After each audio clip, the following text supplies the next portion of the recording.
Sveiki, mano mėlyjeji, su jumis Svajūnas iš pelėsių naikinimas šalinimas.lt. Šiandien pademonstruosiu vaizdelius, kas atsitinka, kai labai ignoruojat ilgai ir tiesiog nereaguojat į jokius signalus.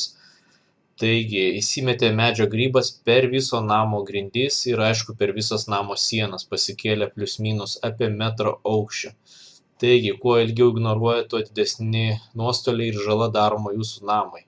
Namas yra rąstinis ir dalinai buvo apmūrytas.